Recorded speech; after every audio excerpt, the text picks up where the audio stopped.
Сәлеметсіңдер ме балалар? Бізде қазір сауат ашу сабағы. Бүгінгі сабағымызды көңілді бастау үшін мына өлең жолдарын менің артымнан қайталаңдар. Біз үйде нешеуміз, кел санайық бәріміз.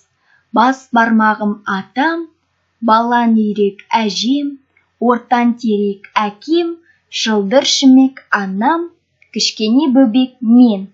Біз үйде нешеуміз, бір үйде біз бесеуміз. Жақсы, жарайсыңдар. Келесі өткен сабағымызды қайталау үшін біз қазір шапалақ ойынын ойнаймыз. Бұл ойынның барысы, мен сендерге қазір түрлі бейнелер көрсетемін. Сендер ол бейнелердің атауын тауып, жауаптарыңды маған бересіңдер. Бұл бейненің аты қандай? Қалай аталады бұл бейне? Жақсы, дұрыс. Қазір енді жауаптарымыздың дұрыс екендігін тексеретін боламыз. Өте жақсы, дұрыс таптыңдар. Бұл не екен? Бұл бейненің атауы қандай деп ойлайсыңдар? Ал енді жауаптарымызды тексеріп көрелік. Өте жақсы. Нан деген сөзінде м дыбысы кездесіп тұр ма? Жоқ, дұрыс айтасыңдар. Тамаша.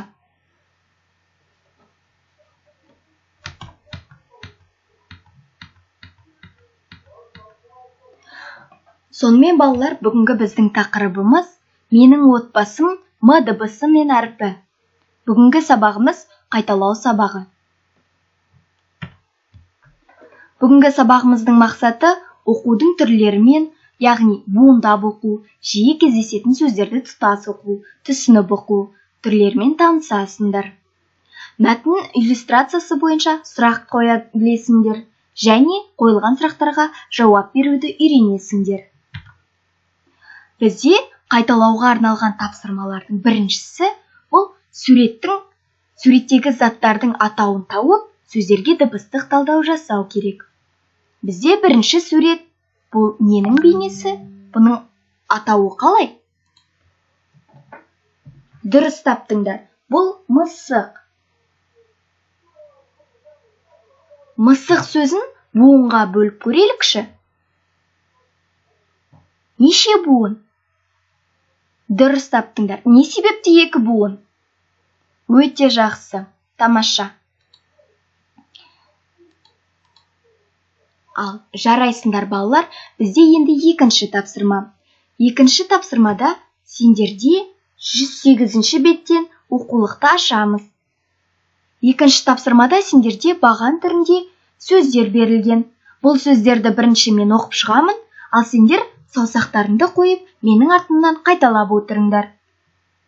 Ма-та, ма-са, ма-рал, то-мар.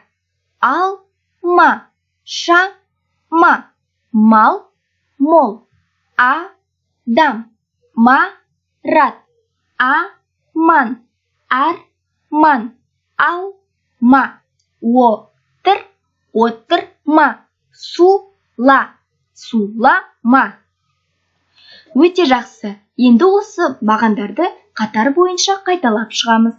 Бірінші бағанды бірінші қатар, екінші баған екінші қатар, үшінші бағанды үшінші қатар, ал мына бағандарды барлығымыз жалпылай оқимыз. Өте жақсы балалар, жарайсыңдар.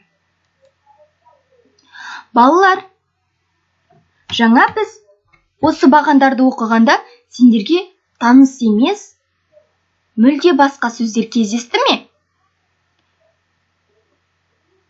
Дұрыс айтасыңдар. Бізге жат болған ол томар сөзі. Томар балалар, ол ағаштың бір түрі болып табылады.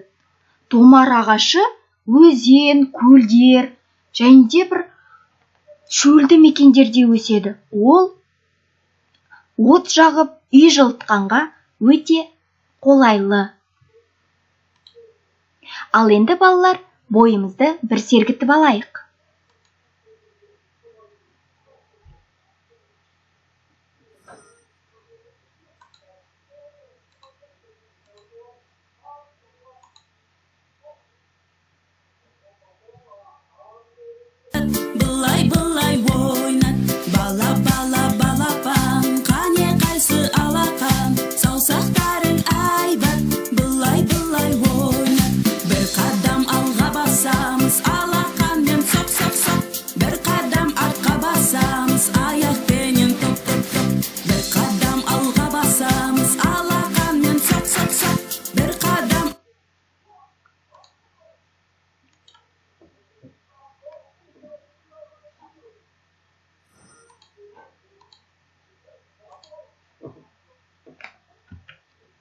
Жақсы балалар, сергіп болсақ, мына суретке назар аударайықшы. Бұл не деп ойлайсыңдар? Жауабын білмесек, енді біз 3-ші тапсырмадағы мәтінді оқып көрелік. Қараңдаршы, бізде малтатас мәтіні берілді. Жаңағы суреттегі не нәрсе екенін білу үшін осы мәтінді біз толық оқуымыз керек екен. Мен бірінші оқып беремін, ал сендер мені мұқият тыңдаңдар. Алмас, Алмат, Марат суда малтыды. Олар судан 10-нан астам тас алды. Мынау малта тас, деді Алмас. Алмат тастарды санады. Жақсы, сонымен жаңағы суреттегі бұл не екен? Дұрыс айтасыңдар, бұл малта тас. Өте жақсы, жарайсыңдар балалар. Ал балалар, біз сабағымызды енді қорытындылайық. Бүгін біз қандай жаңа сөздермен таныстық? Дұрыс айтасыңдар, томар сөзімен таныстық. Томар дегеніміз не екен? Иә. Ал балалар, айтыңдаршы маған,